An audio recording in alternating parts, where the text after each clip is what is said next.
We're continuing to follow a developing story in Minneapolis. In the early morning hours today, crews cleared and have tried to reopen the intersection at 38th in Chicago, the place where George Floyd was killed.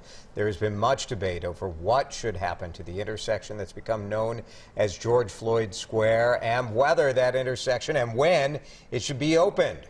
Here's a view from Sky 4. You can see crowds gathering, some people now coming out to protest this decision. Lots of questions about who made the decision, why this morning, why the surprise. Christiane Cordero is live at the scene and has been there all morning. Christiane? The other question, too, Jason, is how exactly they will reopen it to traffic. We saw officials move in early this morning, but the actual city officials representing the Department of Public Works have left. They've been gone for a little bit over an hour now, I would say. But if you look behind me, you can see a lot of really what has resembled George Floyd Square, 38th in Chicago, for the past year or so. It's people gathering.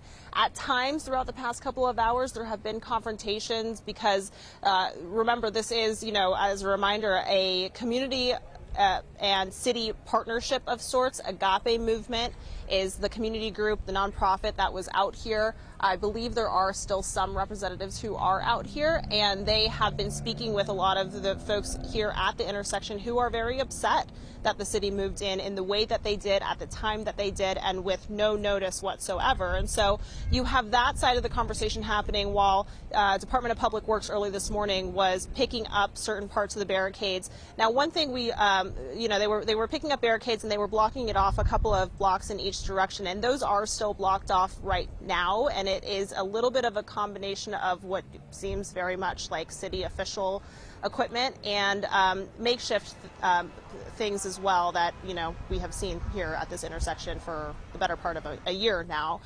We also have seen people on each direction of the intersection. They are also protecting the space, and that too does feel familiar. But one thing that is clear is that you can see this sign right over my shoulder and indicating that it will be a roundabout. The city, it appears, wants to preserve a lot of this memorial that is here while still making it a functional street.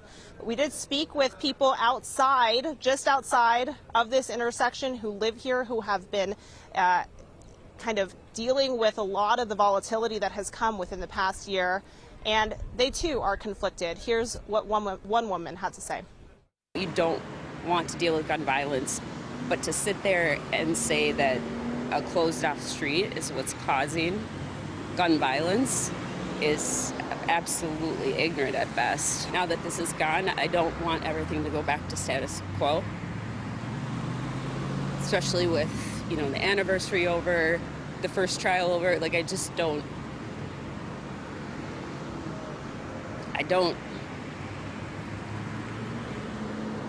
want my kids to feel like I feel.